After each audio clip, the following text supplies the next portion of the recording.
बिस्मिल्लाहिर्रहमानिर्रहीम। अस्सलाम वालेकुम dear students, welcome back to the new lecture. तो स्टूडेंट्स, आज हम इस वीडियो में chapter number 6 class 9 work and energy के जो रिमेनिंग 5 न्यूमेरिकल्स हैं 6 से लेकर 10 तक, वो आज हम इस वीडियो में मुकम्मल करने जा रहे हैं। इससे पहले हमने जो फर्स्ट 5 न्यूमेरिकल्स थे वो कंप्लीट कर लिए हैं। तो उन 5 न्यूमेरिकल्स का वीडियो का जो लिंक है वो आपको नीचे बॉक्स के अंदर मैंने दे दिया है, तो आप वहाँ पे जाके फ़र्स्ट 5 न्यूमेरिकल जो है वो देख सकते हैं। तो चलिए बेटा, जल्दी से कापी पेंसिल निकाल लीजिए और आज का टॉपिक स्टार्ट करते हैं। तो न्यूमेरिकल नंबर 6 करते हैं। A statement is a motor boat moves at a steady speed of 4 metre per second. एक मोटर बोट है वो पानी के अंदर मूव कर रही है और एक स्टडी स्पीड यानी कि एक यूनिफॉर्म स्पीड से वो मूव कर रही है, that is 4 metre per second. Water resistance acting on it is 4000 Newton. कहता है पानी की जो रेजिस्टेंस है यानी कि पानी उस कश्ती के ऊपर जो फोर्स लगा रहा है वो है 4000 Newton. Calculate the power of its engine. उस मोटर बोट में लगे हुए इंजन जो है उसकी हमने पावर मालूम करनी है। ठीक है, जैसे कि ये डायग्राम मैंने आपको दिखाई है कि इस पानी के अंदर कश्ती ऐसे मूव कर रही है। ठीक है, तो फ़र्ज़ करें ये जो डायरेक्शन ऑफ मोशन है, इधर वो बोट जब वो मूव कर रही है। अब जब इधर बोट मूव करेगी तो पानी जो रेजिस्टेंस, पानी जो फोर्स लगाएगा, रेजिस्टिव फोर्स, वो उस मोशन के हमेशा अपोजिट होगी। ठीक है, जिस डायरेक्शन में बोट मूव कर रही होगी पानी उसकी डायरेक्शन ऑफ मोशन के अपोजिट फोर्स लगाता है। जैसे आप अगर आप एक टब के अंदर पानी दें और पानी के अंदर अपना हाथ ऐसे मूव करवाएं, ठीक है, तेज़ी के साथ अपना हाथ मूव करवाएं, तो जब आप तेज़ी के साथ अपना हाथ ऐसे मूव करवाएंगे तो आपके हाथ के ऊपर पानी की वजह से एक फोर्स लगेगा। ठीक है, तो जिस डायरेक्शन में आप अपना हाथ ऐसे मूव करवा रहे होंगे तो पानी उसके अपोजिट डायरेक्शन में फोर्स लगा रहा होगा आपके हाथ के ऊपर। यही मामला जब वो यहाँ पे होता है कि जब कश्ती, ये बोट जब वो फ़र्ज़ करें राइट साइड पे मूव कर रही है तो वाटर का जो रेजिस्टेंस फोर्स होगा, अपोजिंग फोर्स होगा, वो इधर होगा, लेफ़्ट साइड पे होगा, यानी कि डायरेक्शन के अपोजिट होगा। तो फोर्स जो है वो फ़र्ज़ करें वो इधर लग रहा है F। ठीक हो गया, और कश्ती जब वो ऐसे कॉन्स्टेंटली 4 मीटर पर सेकेंड की स्पीड से जा रही है।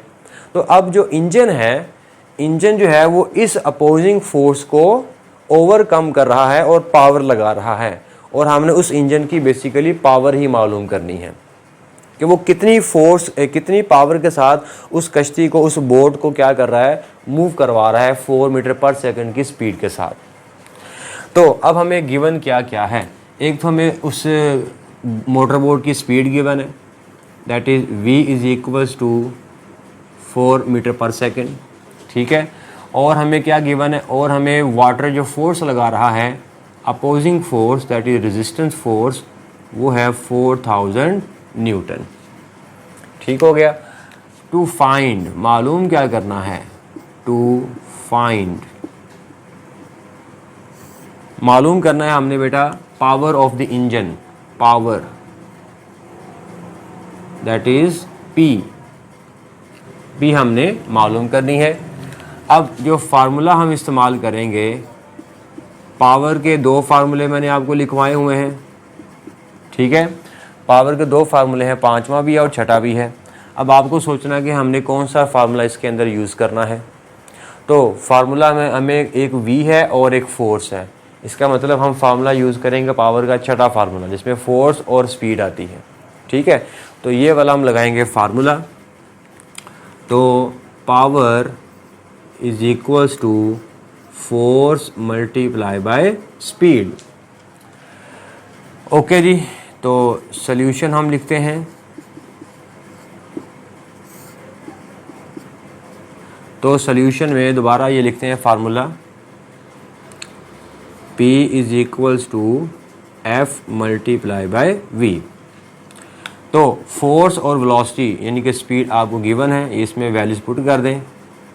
फोर्स है 4000 मल्टीप्लाई बाय स्पीड हमारे पास 4, तो पावर हमारे पास बेटा कितनी आ जाएगी, 16000, और पावर का यूनिट क्या होता है, वाट। तो 60,000 वाट, ये भी आंसर हमारा ठीक है। अगर आपने ये आखिरी 3 ज़ीरो जो है इसको आपने नहीं लिखना तो आप इसकी जगह पे किलो लिख सकते हैं। आखिरी 3 ज़ीरो की जगह पे आप क्या लिख सकते हो, किलो। तो हमारे पास फाइनल आंसर आएगा 16 kilo watt. This is our required answer. Numerical number 7 करते हैं। उसकी स्टेटमेंट है जी, a man pulls a block with a force of 300 Newton through 50 meter in 60 seconds. Find power of the man. Question ये है कि एक आदमी है, वो 300 न्यूटन की फोर्स अप्लाई करता है एक ब्लॉक के ऊपर, और फोर्स अप्लाई करके वो उसको 50 मीटर दूर डिस्प्लेस कर देता है 60 सेकंड्स में। तो बताना ये है कि उस आदमी की पावर कितनी है। ठीक है, फिर से कि एक आदमी है, वो एक ब्लॉक को ऐसे एक जगह से दूसरी जगह यानी कि 50 मीटर दूर वो ले जाता है। उसको टाइम कितना लगता है, 60 सेकंड्स, और वो फोर्स कितनी अप्लाई कर रहा है उस ब्लॉक के ऊपर। आंसर है 300 न्यूटन का फोर्स। बताना ये है कि उस आदमी की पावर कितनी है। उस आदमी की पावर आपको मालूम करनी है। ओके जी, कर लेते हैं जी पावर मालूम। तो सबसे पहले हम डाटा निकालते हैं। तो इस डायग्राम में हमें क्या क्या गिवन है। एक तो हमें गिवन है कि वो फोर्स कितनी लगा रहा है, वो 300 न्यूटन फोर्स लगा रहा है। तो फोर्स हम लिखते हैं यहाँ पे बेटा F is equals to 300 newton. ठीक है, और वो आदमी ब्लॉक को कितना डिस्प्लेस्ड कर रहा है, डिस्प्लेसमेंट कितना उसने कवर किया, 50 मीटर का। तो डिस्प्लेसमेंट हमारे पास हुआ बेटा 50 मीटर। टाइम कितना लगा उसको यहाँ से यहाँ तक लाने में, यानी कि 50 मीटर दूर तक ले जाने में उसको टाइम कितना लगता है, 60 सेकंड्स, 60 सेकंड्स। ठीक है जी। तो टू फाइंड, मालूम क्या करना हमने, उस आदमी की पावर मालूम करनी है। To find power, that is P, ये हमको मालूम करना है। ओके, अब फार्मूला हम कौन सा इस्तेमाल करेंगे, तो सोचें हम फार्मूला कौन सा इस्तेमाल करेंगे। छठा फार्मूला हमने इस्तेमाल किया था 6 न्यूमेरिकल में, जिसमें फोर्स और स्पीड दी गई थी, लेकिन अब इस मामले में स्पीड हमें नहीं दी गई है। इसका मतलब यह है कि हम ये वाला जो फार्मूला है वो इस्तेमाल नहीं करेंगे। ठीक है, हम इस्तेमाल करेंगे 5वां फार्मूला, जिसमें वर्क और टाइम आ रहा है। ठीक है, टाइम इसमें आ रहा है। अब वर्क तो उसने नहीं दिया हुआ, लेकिन वर्क के लिए उसने आपको फोर्स और डिस्प्लेसमेंट आपको दे दिया है, और हम जानते हैं कि फोर्स और डिस्प्लेसमेंट जब हमें मिल जाता है तो हम वर्क निकाल सकते हैं। इसका मतलब यह है कि हम 5वां जो फार्मूला है वो इस्तेमाल करेंगे। Power is equals to W/T। Okay बेटा, सॉल्यूशन स्टार्ट करते हैं। तो सॉल्यूशन के लिए दोबारा मैं ये फार्मूला लिखता हूँ बेटा, P is equals to W/T। अब वर्क हमें डायरेक्ट नहीं दिया हुआ, ठीक है। अब हम वर्क का जो फार्मूला है वो ओपन कर देंगे। वर्क का जो फार्मूला हमारे पास होता है बेटा, वो होता है F multiply bye displacement divided by time.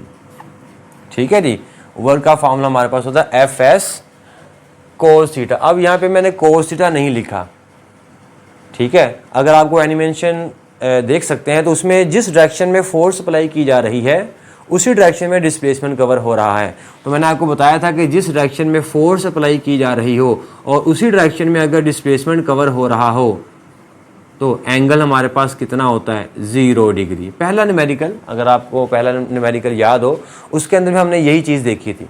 तो उसमें भी थीटा गिवन नहीं था, तो लिहाजा यहाँ पे भी थीटा गिवन नहीं है। तो अंडरस्टूड है कि थीटा कैसा रखना है, आप लोगों ने 0 रखना है, ठीक है। तो जब थीटा 0 होगा तो कोस 0 कितना हो जाता है, 1 हो जाता है। इसलिए मैंने वो यहाँ पे कोस 0 लिखा ही नहीं है। अंडरस्टूड है को 1 होता है, ठीक है। अच्छा जी, अब इसमें हमें तमाम वैल्यूज़ गिवन है, ये हम वैल्यूज़ पुट कर देते हैं।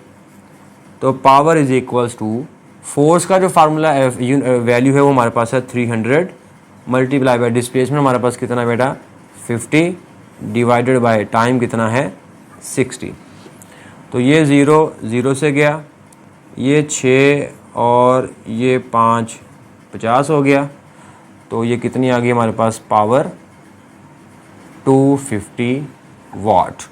तो उस आदमी की जो पावर है बेटा वो होगी 250 watt. So this is our required. Students तो न्यूमेरिकल में बेटा 8 करते हैं, जिसकी स्टेटमेंट है a 50 kilogram board, a 50 kilogram man moved 25 steps up in 20 seconds.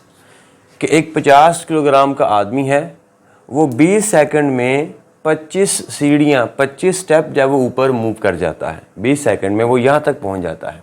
ठीक है, फाइंड हिज पावर। तो बताना ये कि इस आदमी की पावर कितनी है। If each step is 16 centimetre high, अगर ये एक स्टेप की जो हाइट है, हर एक के जो हाइट है वो हमारे पास कितनी है 16 सेंटीमीटर, यानी कि यहाँ से लेकर यहाँ तक ये वाली जो हाइट है, अगर ये हमारे पास 16 सेंटीमीटर हो, ये यहाँ से लेकर यहाँ तक ये वाली हाइट भी कितनी है 16 सेंटीमीटर, ये वाली हाइट हमारे पास कितनी है 16 सेंटीमीटर, ये वाली हाइट हमारे पास कितनी है 16 सेंटीमीटर। तो अगर हर एक स्टेप की जो हाइट है वो हमारे पास 16 सेंटीमीटर हो, तो बताना ये कि आदमी की पावर कितनी है जब ये यहाँ से यहाँ तक जाएगा, 25 सीढ़ियाँ चढ़ के जाएगा, उसकी पावर मालूम करनी है। ठीक हो गया। अच्छा, अब डाटा निकालते हैं। गिवन डाटा हमें क्या क्या है। सबसे पहले हम मैथ उस आदमी का हमें गिवन है, जो कि है मैथ बराबर है 50 किलोग्राम। और हमें क्या क्या गिवन है, हमें टाइम गिवन है कि वो यहाँ से यहाँ तक कितने टाइम में जाता है, वो हमें टाइम गिवन है 20 सेकंड्स। अच्छा, ये मैथ दिया हुआ ना, इसका पहले वेट भी निकाल कर रख लो, वेट भी हमें ज़रूरत पड़ेगी। वेट कैसे निकालोगे, वेट बराबर है mg। ठीक है, वेट का फॉर्मूला क्या होता है बेटा mg। अब यहाँ से हमें मैथ गिवन है 50 और g की वैल्यू गिवन है, वो नहीं गिवन होती, वो हमेशा याद रखनी है 10 किलोग्राम होती है, 10 मीटर पर सेकंड स्क्वायर होती है। तो यहाँ से वेट किसके बराबर आ जाएगा, वेट बराबर आएगा मैथ की जगह पे आ जाएगा बेटा 50 मल्टीप्लाई बाय जी की जगह पर क्या आ जाएगा बेटा 10। ठीक है, तो 10 को जब आप 50 से मल्टीप्लाई करोगे तो हमारे पास जवाब कितना आएगा 500 न्यूटन। ठीक है, तो उस आदमी का वेट कितना आ गया, उस आदमी का वेट कितना आ जाएगा 50 न्यूटन। अच्छा जी, ये हमें हो गया। अच्छा, और हमें क्या गिवन है, और हमें टाइम गिवन है 20 seconds. Time is equals to बेटा 20 सेकंड्स। ठीक हो गया। और क्या गिवन है, और हमें गिवन है ये हाइट गिवन है, ईच स्टेप की हाइट गिवन है। ठीक है, हम यहाँ पे लिखेंगे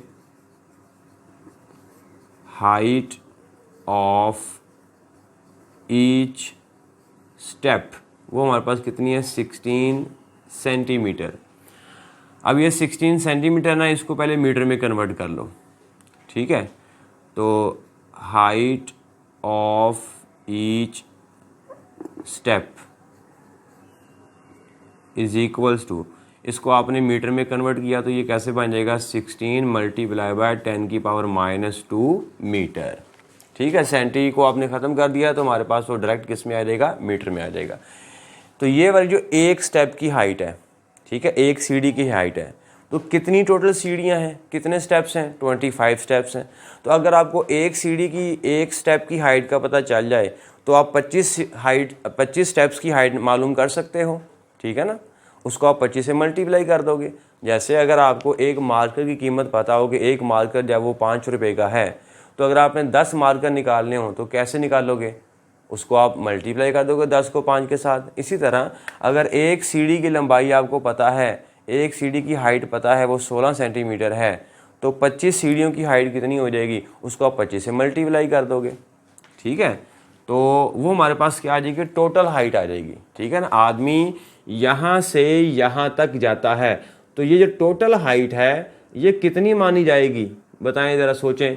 ये टोटल हाइट वो किसके बराबर होगी, आंसर है ये जितने भी स्टेप्स हैं, ये सारे स्टेप्स को अगर हम इकट्ठा कर दें, ये जो वर्टिकल स्टेप है, ये वर्टिकल स्टेप, ये वर्टिकल स्टेप, ये वर्टिकल स्टेप, ये वाला अगले वाला, तो ये सारे वर्टिकल स्टेप्स को अगर हम जोड़ते जाएं, सारे वर्टिकल स्टेप्स को अगर हम जोड़ते जाएं तो क्या हो जाएगा, ये टोटल हाइट बन जाएगी कि कितना वो आदमी ऊपर गया है।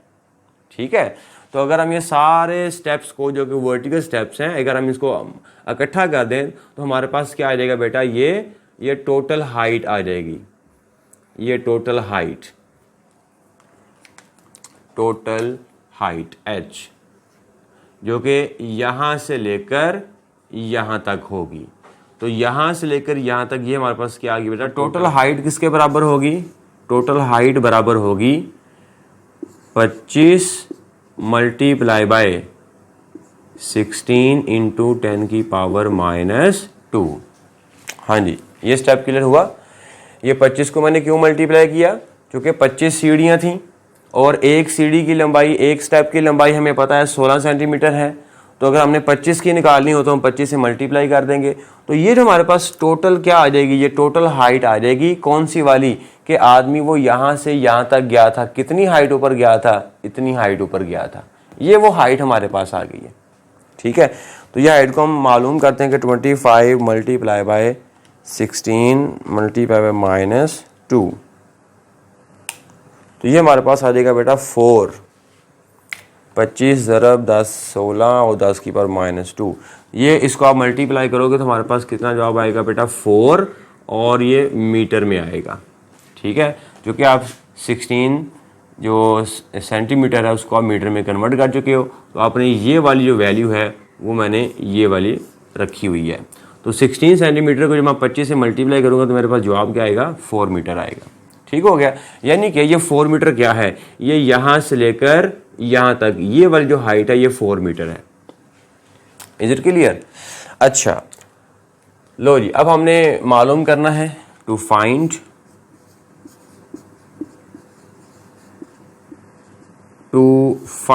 क्या फाइंड करना है, तो आंसर है हमने पावर मालूम करनी है, उस आदमी की पावर कितनी है, P मालूम करना है। ओके जी, तो फार्मूला कौन सा इस्तेमाल करेंगे, पावर का फार्मूला इस्तेमाल करेंगे। तो पावर के तो बेटा 2 फार्मूले हैं, तो दोनों में से कौन सा हम फार्मूला यूज़ करेंगे, फार्मूला नंबर 5 जिसमें वर्क और टाइम आ रहा है। ठीक हो गया, तो पावर बराबर हो जाएगा बेटा W/T। अब यहाँ पे हमें W तो दिया नहीं हुआ, टाइम तो गिवन है, लेकिन जो वर्क है वो हमें नहीं दिया हुआ। लेकिन वर्क के लिए उसने कोई और डाटा दिया गया होगा, हम उस दिए गए डाटा में से वर्क निकालेंगे और हम पावर मालूम कर लेंगे। अच्छा, तो अब हम सोल्यूशन इसका लिखते हैं, power is equals to work over time. अब वर्क किसके बराबर होता है, वर्क बराबर होता है, वर्क का फॉर्मूला हमारे पास होता है फोर्स मल्टीप्लाई बाय डिस्प्लेसमेंट। ठीक है, ओवर डिवाइडेड बाय टाइम। अब यहाँ पे फोर्स और डिस्प्लेसमेंट, फोर्स हमें अगर आप गौर करें तो फोर्स हमें दी हुई है वेट की शक्ल में। ठीक है, उस आदमी का जो वेट है वही फोर्स का काम करेगा।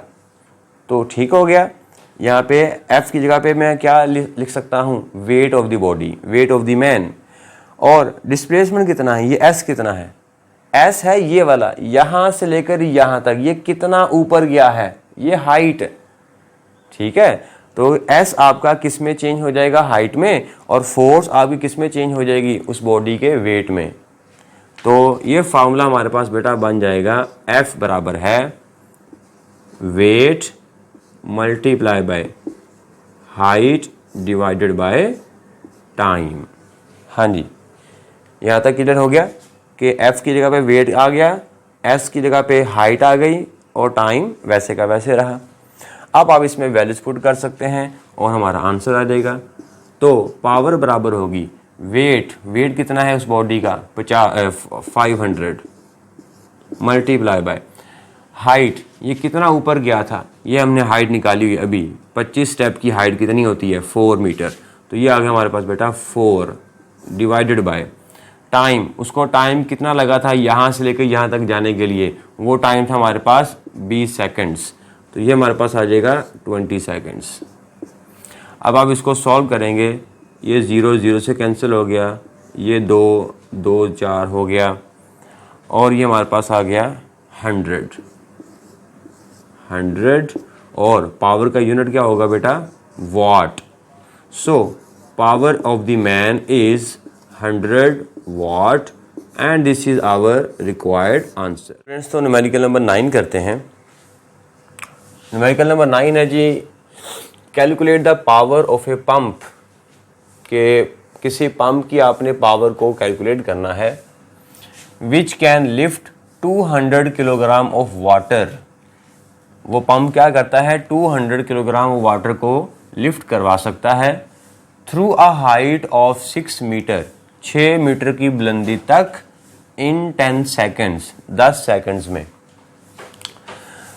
जैसे फॉर एग्जांपल ये हमारे पास डायग्राम बनी हुई है कि इसमें एक पंप है और ये हमने पाइप के थ्रू ये ज़मीन के अंदर इसको जब वो बोर किया हुआ है और ज़मीन के अंदर यहाँ पे नीचे पानी है। अब ये पानी इस ज़मीन की सरफेस से, ये हमारे पास है अर्थ सरफेस, अर्थ सरफेस।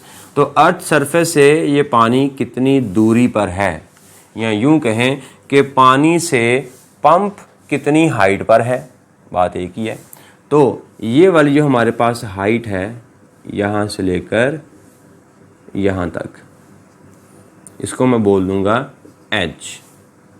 ठीक हो गया? यानी कि पंप जो है वो पानी को h गहराई से ऐसे ऊपर लेके आता है, h हाइट तक ऊपर लेकर आता है। ठीक हो गया? और ये पंप जो है वो कितना पानी लिफ्ट करवा सकता है? 200 किलोग्राम, यानी कि 200 किलोग्राम पानी ये ऐसे ऊपर लिफ्ट करवा सकता है। कितनी हाइट तक? 6 मीटर की हाइट तक। उसने हाइट भी आपको दी हुई है, कितनी है? 6 मीटर। तो ये वाली जो हाइट है ये आपके पास कितनी है? 6 मीटर।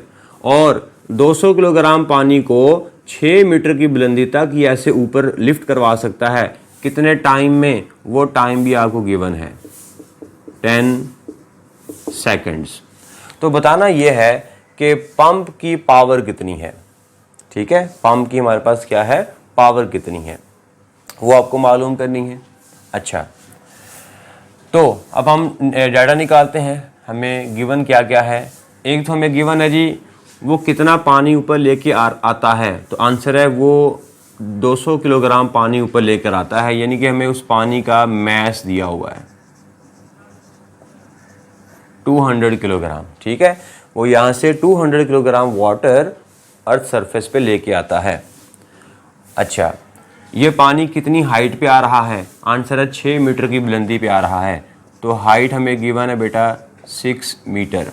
और कितने टाइम में ऊपर आता है वो हमें टाइम भी गिवन है 10 सेकेंड्स, 10 सेकेंड्स। ठीक हो गया?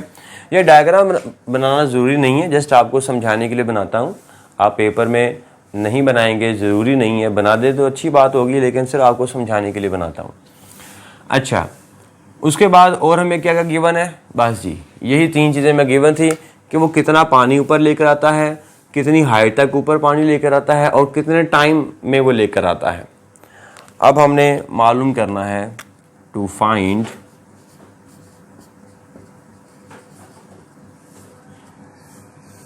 हाँ जी, क्या फाइंड करना है जी? हमने power of a pump, power that is P, और ये हमको मालूम करनी है।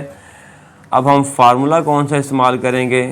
तो आपको अंदाज़ा हो चुका है कि इसमें जो फार्मूला है वो हमने ये 5वां इस्तेमाल करना है, जो कि बराबर है power is equals to W/T। ठीक हो गया? ओके जी, अब हम सॉल्यूशन स्टार्ट करते हैं कि हमें इसको कैसे सॉल्व करना है।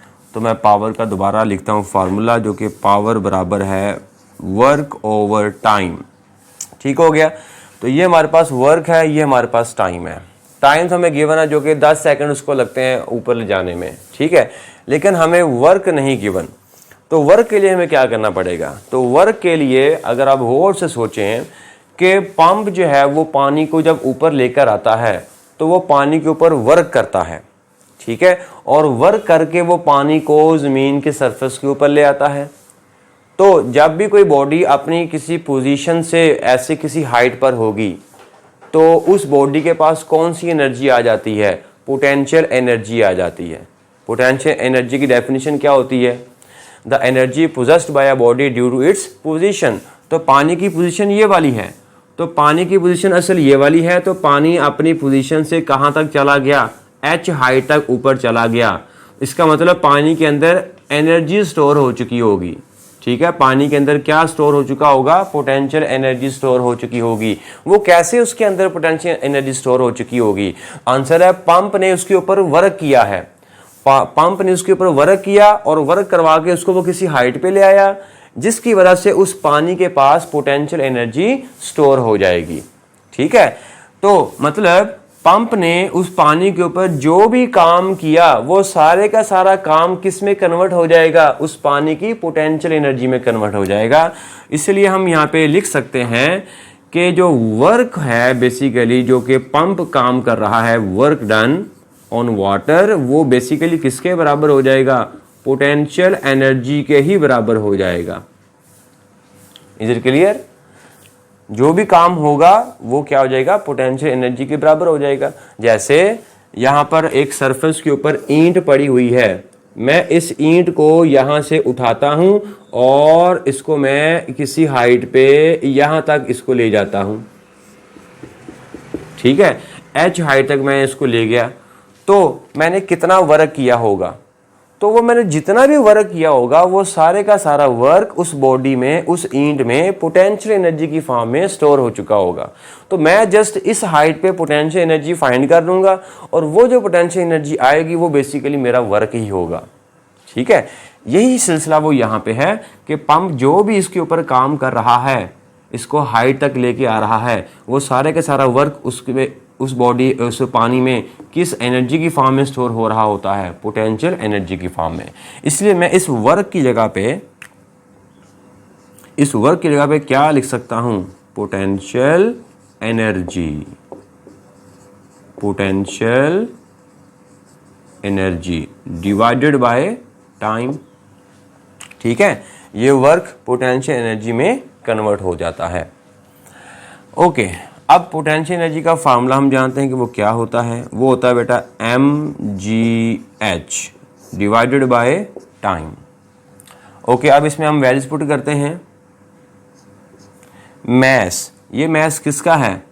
वो जो ऊपर आ रहा है। कौन ऊपर आ रहा है? पानी ऊपर आ रहा है। तो पानी का मैस कितना है? वो है 200 किलोग्राम। तो वो हम यहाँ पे लिख देंगे 200 मल्टीप्लाई बाय जी की वैल्यू वो आपको कभी भी नहीं देगा, वो अपने हमेशा याद रखनी है, 10 होती है। हाइट, कितना पानी ऊपर आ रहा है, कितनी हाइट पे आ रहा है? 6 मीटर की हाइट पे, तो ये आ गया 6 डिवाइडेड बाय कितने टाइम में? वो टाइम हमें गिवन है 10। ठीक हो गया। तो यहाँ से पावर बेटा किसके बराबर आ जाएगी? ये 10 से कैंसिल हो जाएगा, तो 200 को 6 से मल्टीप्लाई करते हैं, ये हमारे पास आ जाएगा 1200 और यूनिट क्या होगा बेटा? वाट।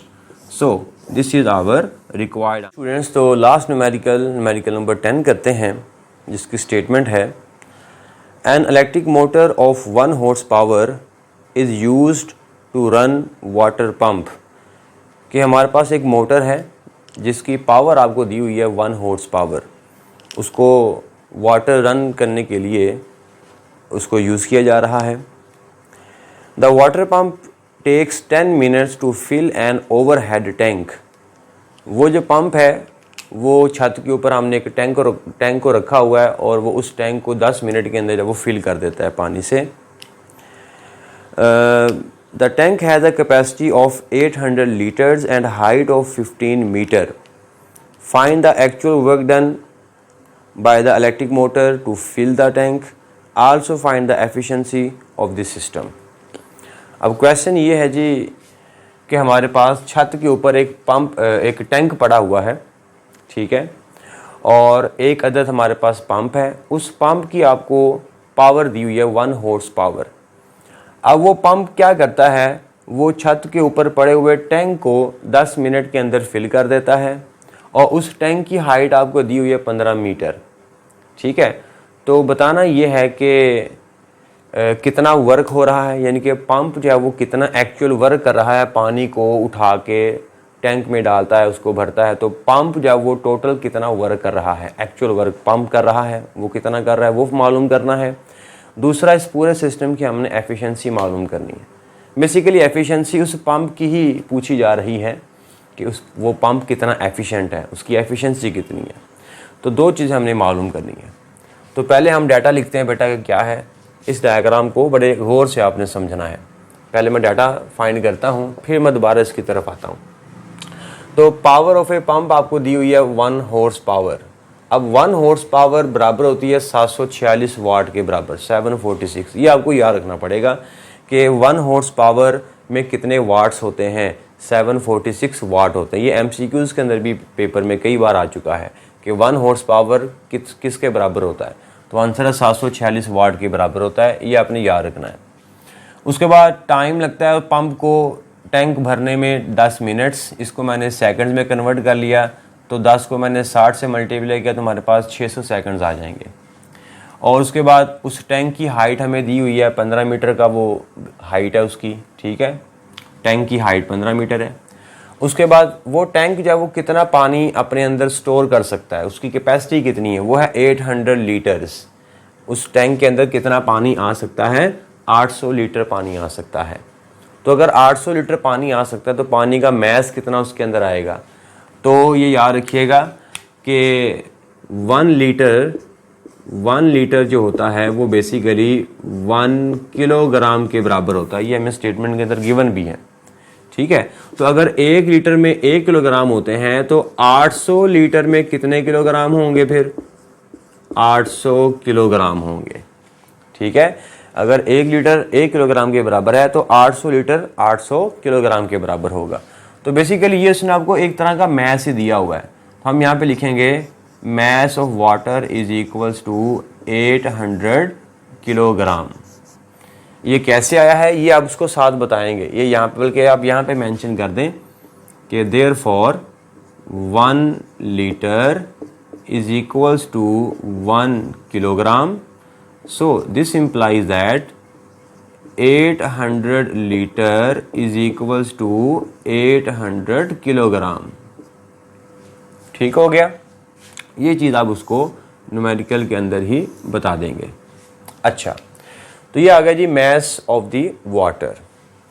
मालूम करना है हमने टू फाइंड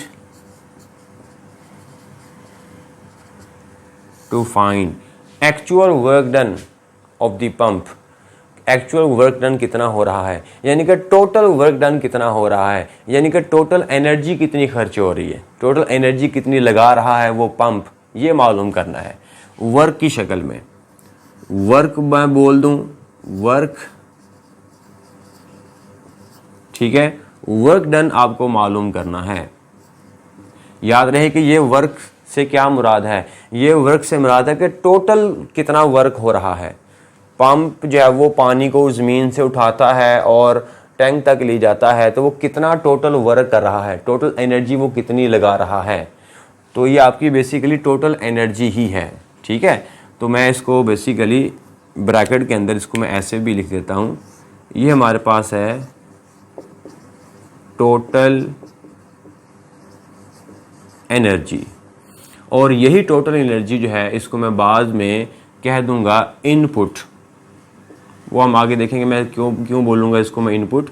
तो फिलहाल ये आप इसको ऐसे नोट कर लें कि work done by the pump, जो एक्चुअल वर्क हो रहा है वो कौन कर रहा है, पंप ही कर रहा है। पंप ही तो है हमारे पास। तो पंप जब वो कितना काम कर रहा है पानी को टैंक में लाने के लिए, तो वो बेसिकली टोटल एनर्जी के ही बराबर होगा। तो ये एक तो हमने टोटल एनर्जी मालूम करनी है। दूसरा हमने मालूम करना है एफिशिएंसी, ठीक है। Efficiency of the pump, basically efficiency मालूम करनी है, ठीक हो गया। तो ये हमारे पास दो चीज़ें हमने मालूम करनी है। एक हमने एक्चुअल वर्क जो कि टोटल एनर्जी ही कहलाएगा, और दूसरा एफिशिएंसी, ये हमको मालूम करनी है। अब फार्मूला हम इस्तेमाल करते हैं। तो फार्मूला हम इस्तेमाल करेंगे पावर का, क्योंकि हमें पावर दी हुई है उस पंप की। तो power is equals to W/T। और दूसरा फार्मूला हम इस्तेमाल करेंगे एफिशिएंसी का, ठीक है, क्योंकि हमको एफिशिएंसी भी निकालनी है, लेकिन हम निकालेंगे परसेंटेज वाली, इसलिए मैं यहाँ पे लिख दूँगा परसेंटेज एफिशिएंसी। परसेंटेज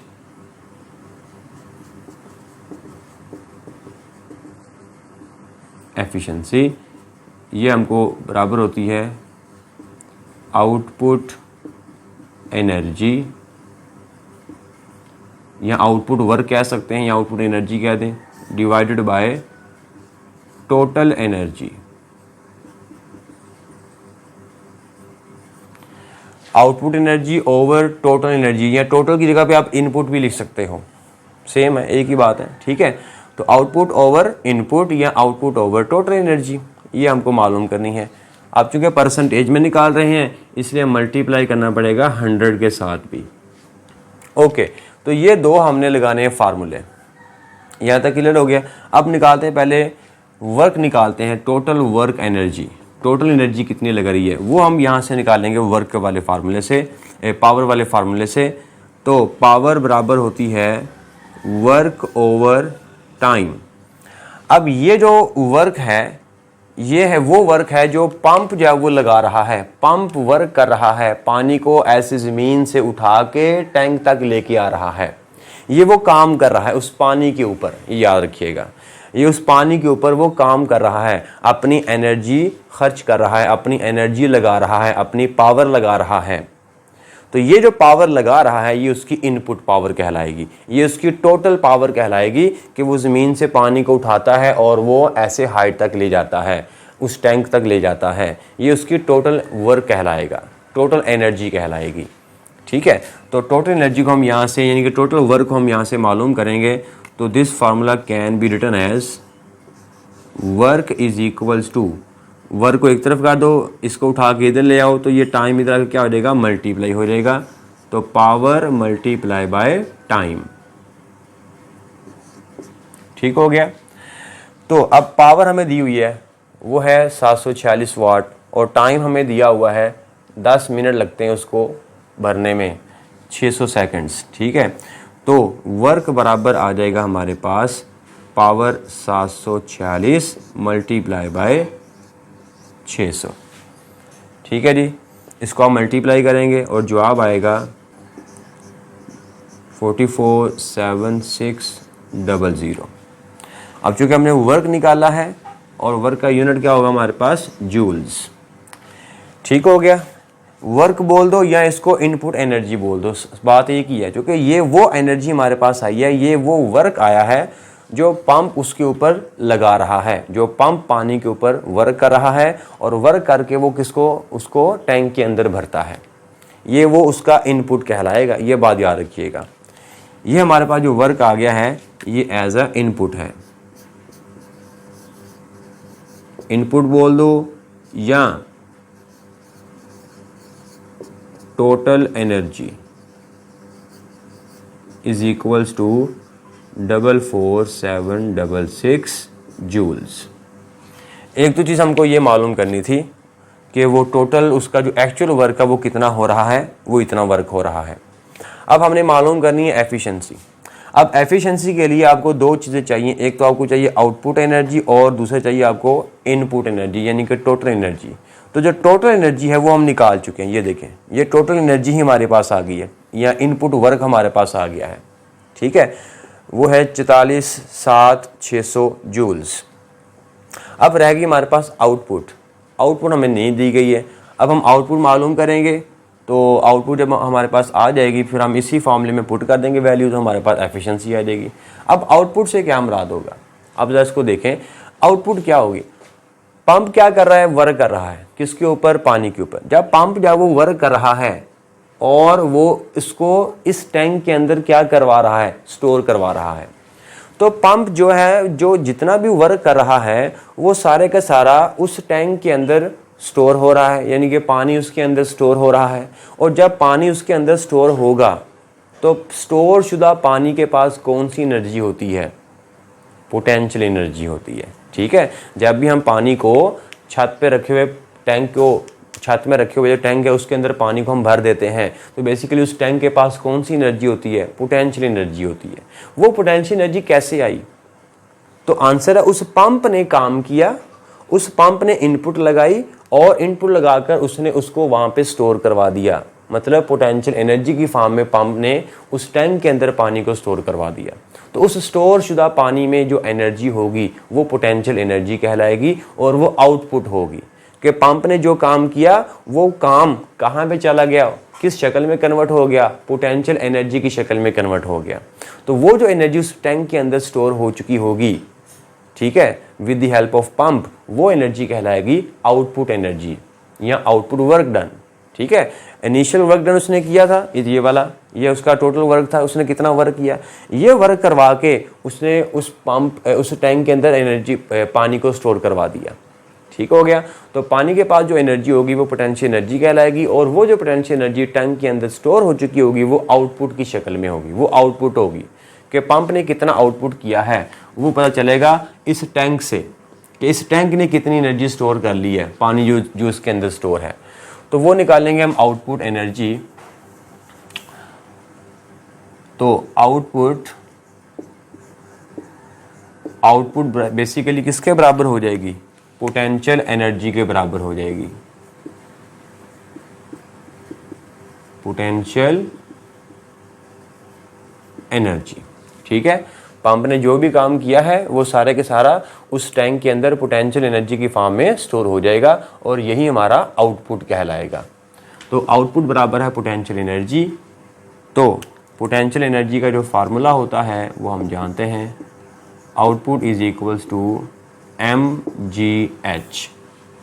तो अब यहाँ पे m कितना है? m यानी कि इस टैंक के अंदर पानी की कैपेसिटी कितनी है, कितना पानी स्टोर कर सकता है, वो है 800 लीटर। यानी कि 800 लीटर किसके बराबर होगा? 800 किलोग्राम।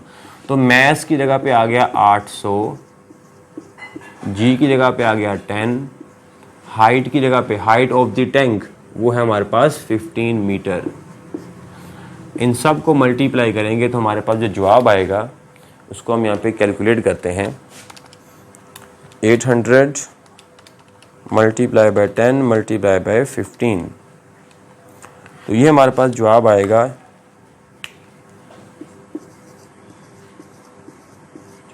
ठीक है जी, ये आ गया जी आउटपुट और इसका यूनिट भी क्या होगा? जूल्स होगा, क्योंकि आउटपुट किसके बराबर है? एनर्जी के बराबर है, इसलिए एनर्जी का यूनिट यहाँ पे लिखा जाएगा जूल्स। ये जो हमारे पास आई है ये क्या आई है? ये आउटपुट आ चुकी है। ठीक है, ये हमारे पास क्या आई है? आउटपुट आ चुकी है।